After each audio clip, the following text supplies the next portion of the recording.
श्रोते हो, आजच्या शोमधल्या पुढच्या एका सुंदर मनोगताकडे आणि चारोळीकडे वळूया, ज्यामध्ये विजय राधामाणिक वासाडे सरांनी टेकाडी कोयला खदान कन्हान नागपूर येथून लिहिलंय. विजय राधामाणिक वासाडे सर लिहितात टेकाडी कोयला खदान कन्हान नागपूर येथून की सर्वप्रथम रेडिओ पुणेरी आवाज 107.8 FM 5व्या वर्षपूर्तीबद्दल मनपूर्वक शुभेच्छा. खूप खूप धन्यवाद सर. आपली ही वाटचाल अशीच निरंतर चालत राहो हीच या प्रसंगी सदिच्छा. आणि सरांनी लिहिलंय की सुमधुर आवाजाने घातली कैलास सरांनी साध. सुमधुर आवाजाने घातली कैलास सरांनी साध. कवींनीही दिली त्यांना भरभरून दाद. कवींनीही दिली त्यांना भरभरून दाद. हीच कामना या कवी मनाची. हीच कामना या कवी मनाची. आपला हा उपक्रम सदा राहो आबाद. आपला हा उपक्रम सदा राहो आबाद. सदा राहो आबाद. खूप खूप धन्यवाद सर. खूपच अप्रतिम आणि सुंदर आपण ह्या भावना ज्या आहेत त्या व्यक्त केलेल्या होत्या की मी साथ घातली आणि आपण सर्वांनी दाद दिली आणि आपण दाद दिली, आपण प्रतिसाद दिला, म्हणून आज हा 5व्या वर्षाचा टप्पा आपण पूर्ण करतोय. आणि सरांनी त्यांच्या एका चारोळीमध्ये लिहिलं आहे की जाऊ नको कधीही सोडून माय बापा. जाऊ नको कधीही सोडून माय बापा. हृदयात ठेव मित्रा बसवून माय बापा. वाह. जाऊ नको कधीही सोडून माय बापा. हृदयात ठेव मित्रा बसवून माय बापा. देऊ नकोस अंतर सरत्या वयात त्यांना. देऊ नकोस अंतर सरत्या वयात त्यांना. वृद्धाश्रमात लेका ढकलून माय बापा. वृद्धाश्रमात लेका ढकलून माय बापा. ढकलून माय बापा. ढकलून माय बापा. वाह. तर एक काळजाचा ठोका चुकवणारी, मनाला साथ घालणारी, प्रत्येकाला आळवणी करणारी, प्रत्येकाला विनवणी करणारी सरांची ही भावस्पर्शी आणि हृदयस्पर्शी रचना होती की आईवडिलांना कधी सोडून जाऊ नका. त्यांना हृदयामध्ये ठेवा. त्यांना अंतर देऊ नका सरत्या वयामध्ये आणि त्यांना वृद्धाश्रमामध्ये पाठवू नका. आणि खूप वेळा आज आपण पाहतोय की छोट्या कुटुंब पद्धतीमुळं वयस्कर लोक हे अडचणी ठरत आहेत.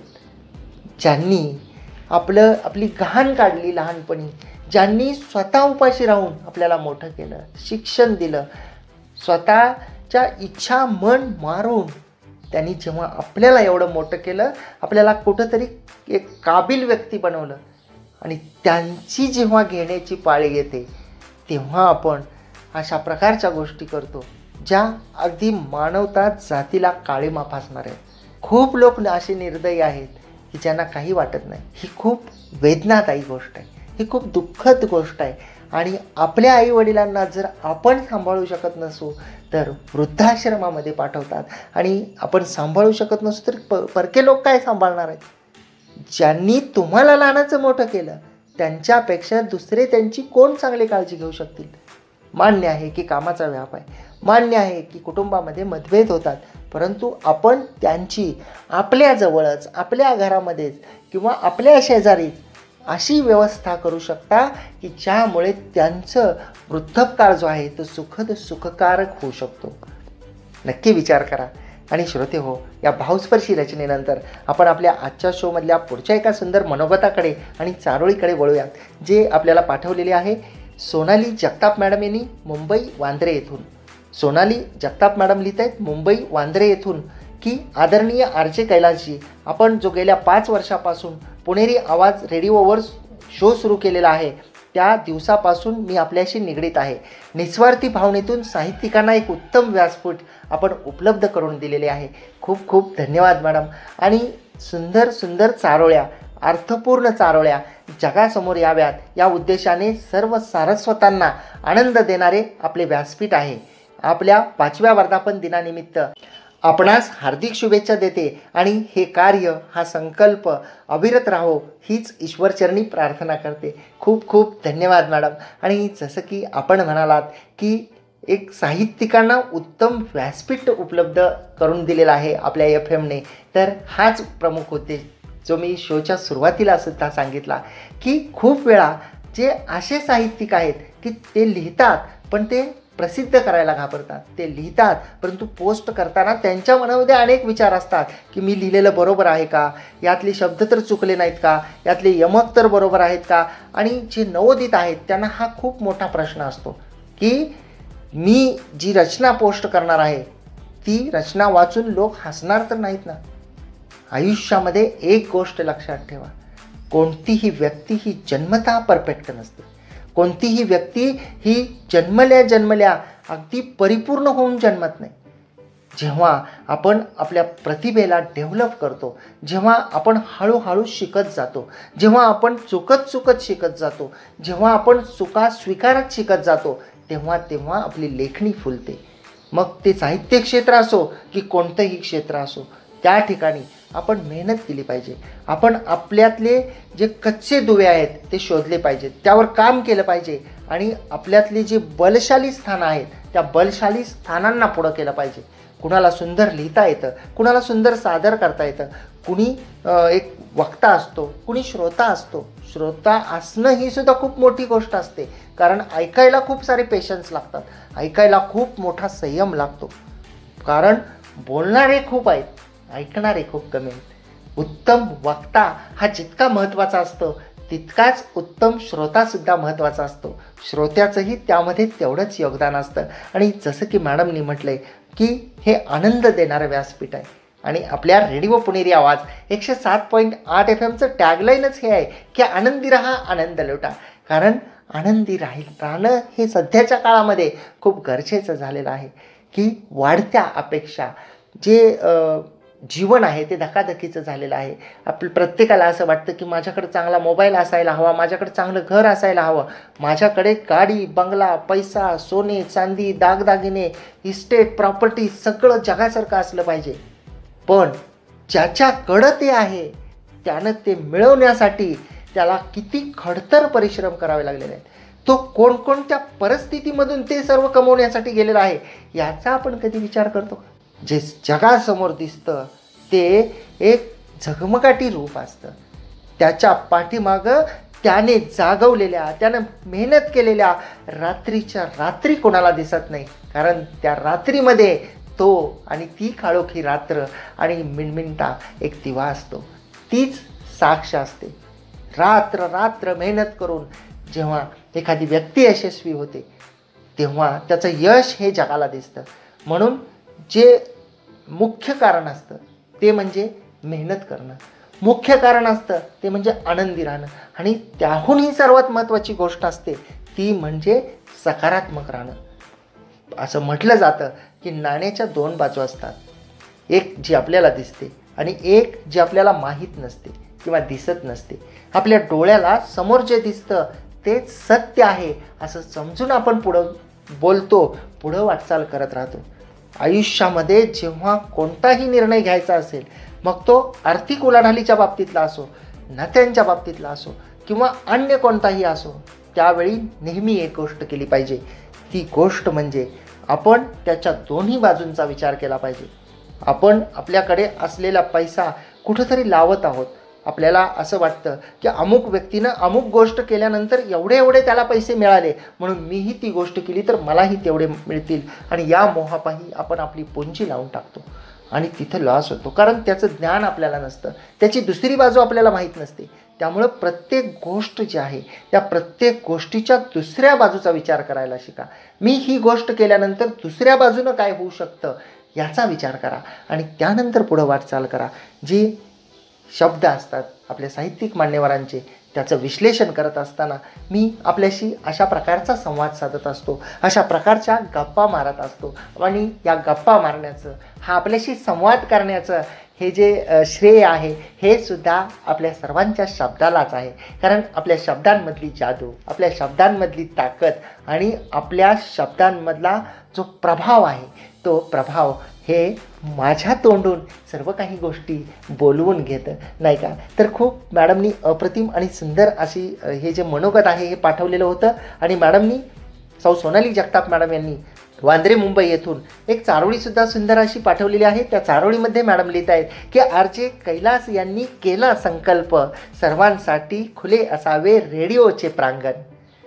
आर.जे. कैलास यांनी केला संकल्प, सर्वांसाठी खुले असावे रेडिओचे प्रांगण. अथक परिश्रम घेतात नित्यनेम, अथक परिश्रम घेतात नित्यनेम. आम्ही सर्व चारोळ्यांमध्ये समरस होतो, असे आहे अंगण. आम्ही सर्व चारोळ्यांमध्ये समरस होतो, असे आहे अंगण, असे आहे अंगण. वाह वाह, खरंच की आपण या चारोळ्यांमध्ये समरस होता, असं हे अंगण आहे. खरंच की खूप अप्रतिम सुंदर अशी ही शब्दरचना होती की हे एक अंगण आहे. आणि श्रोते हो, एक आवर्जून गोष्ट आपण 5 वर्ष पूर्ण करत आहोत, या 5व्या वर्धापन दिनाच्या अनुषंगानं सांगू इच्छितो. जेव्हा हा शो सुरू करण्याचा विचार मनामध्ये आला, तेव्हा शोच्या संकल्पनेमध्ये एक प्रमुख गोष्ट जी आहे ती आम्ही सर्व टीमने ठेवलेली होती. ती म्हणजे आपल्याला माहीत आहे की आपला रेडिओ पुणेरी आवाज 107.8 FM यावर खूप सारे कार्यक्रम असतात. सर्व कार्यक्रम हे फॅमिलियर असतात. आपण कुटुंबासोबत एकत्र बसून त्या कार्यक्रमांचा आनंद घेऊ शकतो. आणि हा शो सुरू करताना आपल्या मनामध्ये एक काही प्रश्नही होते. आणि ही संकल्पनेमधला प्रमुख मुद्दा जो होता तो म्हणजे हा जो शो आहे, हा शो जेव्हा एखादी महिला, एखादी स्त्री जेव्हा रचना आपल्याला पाठवेल आणि ती कौतुकापोटी, ती उत्साहापोटी या शोचं भरभरून असं कौतुक करताना, आपल्या FM चं कौतुक करीत असताना FM ऑन करेल आणि आपल्या कुटुंबासमवेत ऐकेल, तेव्हा त्या महिलेला, त्या मुलींना किंवा ज्या माता भगिनी आहेत त्यांना त्यांच्या कुटुंबासोबत हा शो ऐकताना कुठेही संकोच नाही वाटला पाहिजे. एवढं साधंसुद्धा जे आहे ते शब्दांचं गालबोट जे आहे ते या आपण शोला लागू दिलेलं नाही.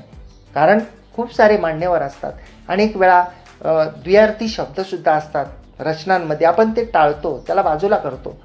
कारण आपला शो हा फॅमिलियर आहे. आपल्या शोमध्ये सर्व कुटुंब एकत्रित बसून आपला हा शो अगदी निश्चिंतपणे ऐकू शकतात. त्यामुळं ही प्रमुख संकल्पनासुद्धा त्यामध्ये होती, ज्याला आपण 5 वर्षामध्ये पाळलेला आहे.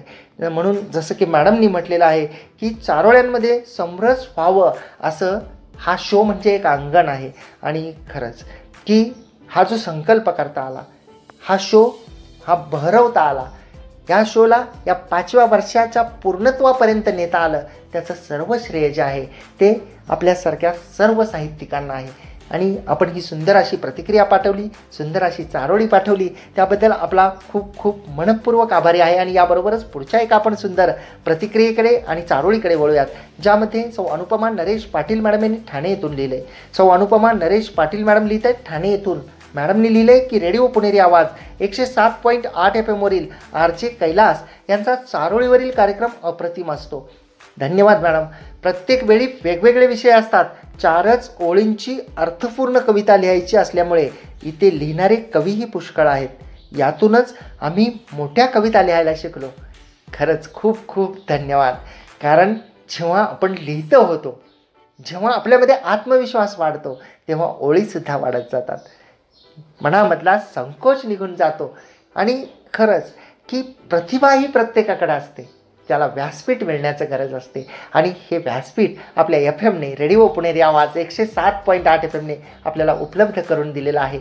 हा खेळ शब्दांचा, या कविता व चारोळ्यांचा शोचं हे व्यासपीठ. आणि मॅडम पुढं असं लिहित आहेत की यातूनच आम्ही मोठ्या कविता लिहायला शिकलो. आर.जे. कैलास यांचे सादरीकरण व प्रत्येक चारोळीवर दिलेला अभिप्राय खूपच छान असतो. खूप खूप धन्यवाद. येत्या 17 मार्चला येणाऱ्या 5वर्षीय चारोळी ॲनिव्हर्सरीला माझ्या खूप खूप शुभेच्छा. आणि आर.जे. कैलास यांचे खूप खूप अभिनंदन आणि धन्यवाद. आणि मॅडमनी शुभेच्छा अभिनंदन करताना सुंदर अशी एक चारोळी पाठवलेली आहे. आणि मॅडमनी लिहिले, या मनोगतासोबत एक चारोळी पाठवलेली आहे, आठवण तुझी येता या शीर्षकाखाली. आणि मॅडम लिहित आहेत की आठवण तुझी येता देवा, आठवण तुझी येता देवा, आठवे नभचंद्र तारे सृष्टी, आठवण तुझी येता देवा, आठवे नभचंद्र तारे सृष्टी, ऊन वारे नदी पाऊस वृष्टी, ऊन वारे नदी पाऊस वृष्टी, बहाल आम्हा जीवनदृष्टी, बहाल आम्हा जीवनदृष्टी, बहाल आम्हा जीवनदृष्टी. वाह. तर देवा, तुझी आठवण आल्यानंतर आम्हाला चंद्र आठवतो, नभ आठवतं, तारे, सृष्टी आठवते. आणि या निसर्गाचं भरभरून असं दिलेलं दान हे आम्हाला आठवतं. असं अप्रतिम सुंदर असं शब्दांकन असलेली मॅडमची ही सुंदर अशी चारोळी होती. आणि श्रोते हो, तुम्ही आजचे मनोगत आणि चारोळी या आपल्या रेडिओ पुणेरी आवाज 107.8 FM वरील हा खेळ शब्दांचा या शोमधील विषयांवर आपण बोलत आहोत. आपल्या शोला येणाऱ्या रविवारी 5 वर्षे पूर्ण होत आहेत. त्या अनुषंगाने आपला हा उपक्रम आहे. तुम्ही मात्र कुठेही जाऊ नका, ऐकत राहा रेडिओ पुणेरी आवाज 107.8 FM. आणि तुम्ही आरचे कैलास सोबत आहात हा खेळ शब्दांचा या कविता व चारोळ्यांच्या शोमध्ये. आनंदी रहा, आनंद लुटा.